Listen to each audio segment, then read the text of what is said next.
The average person, when they think of a founder, they think of someone who's incredibly seasoned, they're making huge moves, have big companies, but what people don't realize is that founders, especially in the beginning, they need a lot of help, a lot of development, and that's something that you do. You help create ideas, you're a co-creator, investor. Yeah.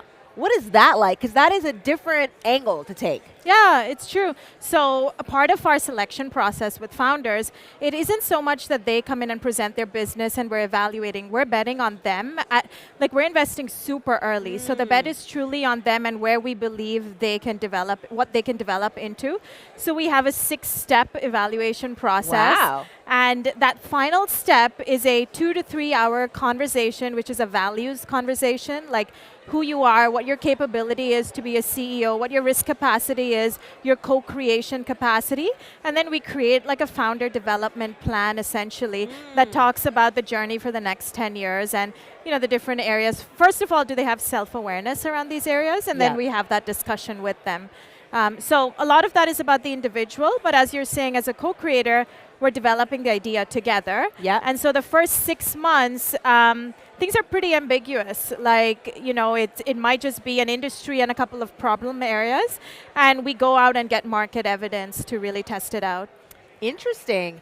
With the founder, is there ever a time where they're incredibly brilliant, but their ideas are just not landing, and maybe you guys are coming in with the idea and placing it to the founder? Is that ever a part of the equation? Yeah, that's a good question. I think, so our type of organization is called a venture studio or a company creation fund, basically. And many of these funds have different paths that they take in launching these businesses. So we are vertical AI focused, and we want our founders to have a domain expertise. And many other studios might bring in their own ideas and find a professional hire to run with it. We are deliberately not doing that because we see this as a founder role as opposed to a professional CEO role, where we need the person to be committed and driven when all crap goes to hell, for the next 10 years of the business.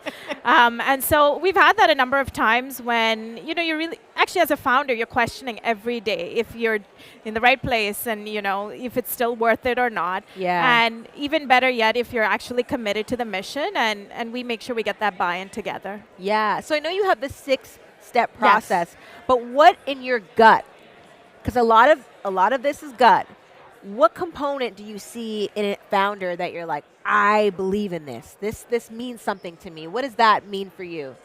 Yeah, so someone actually said you should assess your energy before a founder pitches and assess your energy after the pitch is done and maybe see how you feel. So I've started taking note of that.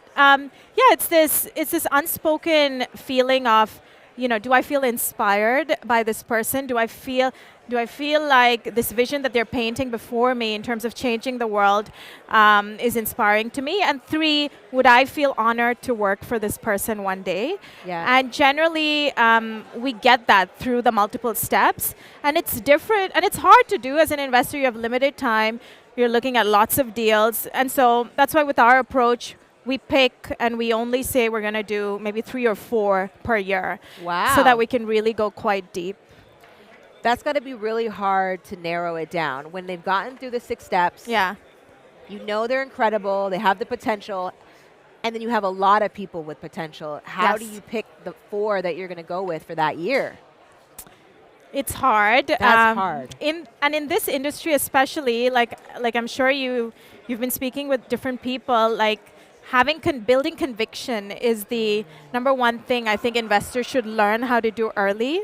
And so before starting to build this fund, I used to run Maple Leaf Angels, one of the angel networks in Canada. And there, it was, you're dealing with this huge pipeline of companies and you have to get to the no really fast. Yeah. And I was just telling somebody the job is, as an investor, shouldn't be getting to the no, it should be how do you get to the yes. And in getting to the yes requires you to do the hard work to develop a thesis and to build a conviction that you can stand on and be bold and say that I vouch for this and I put my name behind it. Yeah. So it's hard work, but in our fund, I'm so blessed to have such a great team. We actively reflect, we challenge ourselves and our biases internally. And over the last 3 or 4 years, we've kind of come up with this formula. We have an entrepreneur scorecard Yeah. where we look to see, across these 26 dimensions, where does a founder rank? Yeah. So I want to know a little bit more about you personally, because you are a woman in this space. Yeah. What is that like for you navigating? And I'm sure it's changed over the years. I'm sure there was an element of, in the beginning, you have to prove yourself, and then you get to a point where you're like, my resume I've arrived. speaks for itself. Yeah, I've arrived. So I want to know more about that. Yeah, thank you for asking that question. Yes. You know Mindy Kaling? Yes, I love Mindy. I love her too. I actually heard her speak somewhere where somebody said to her, "Do you still have imposter syndrome?" And she's like, "I've been killing it in this industry for over a decade. If I have imposter syndrome, what are the people after me gonna have, right?" So I'm starting to feel that way now about myself, and this ecosystem has created the environment, the safe environment for me to do that. So I'll always feel blessed to call Canada home because of that. But early on, the advice that I gave myself at the time was keep your head down and work, because people are gonna keep talking. Like, I was often, a person of color, younger person, woman in the room amongst, one archetype of investor. And to be honest, at the time, I was like, I have this once in a lifetime opportunity. I'm going to work every day to make it worthwhile. And since then, like, the community of women in venture capital and angel investors has grown tremendously. It has. It's so exciting to see. Yeah. What do you think is some of the challenges for that growth to happen? Because we are seeing it happen. Yeah. It is very exciting. Yeah. It's still not equal yet. Yes. And we know statistically that having women in these businesses really changed the trajectory of the business as a whole. Yeah. So wanting that space to expand and to grow, just for you, what do you think are some of the challenges in seeing more women enter this space? Yeah, I think, there's so many things that people talk about, but the simple thing that worked for me, someone actually shared with me early on, your mentor, manager, and sponsor should be different people. Rather than having them all as the same person. Well, if we just park that and think about sponsorship, I'm only where I am today because men in positions of power saw the potential in me and were like, we should give her a shot. As women get into those roles of power, they need to be sending the elevator down, so to speak. And so our team were 60% women, and it's starting to become like a personal mission for a lot of members, a lot of leaders of this community, to pass that elevator down, basically. But the simple summary of that is, if you're a male in this industry, or if you have anyone with a little bit of influence in this, make the effort to pull someone up. I love that. Thank you so much. It was so nice talking to you. Thanks, Keshia.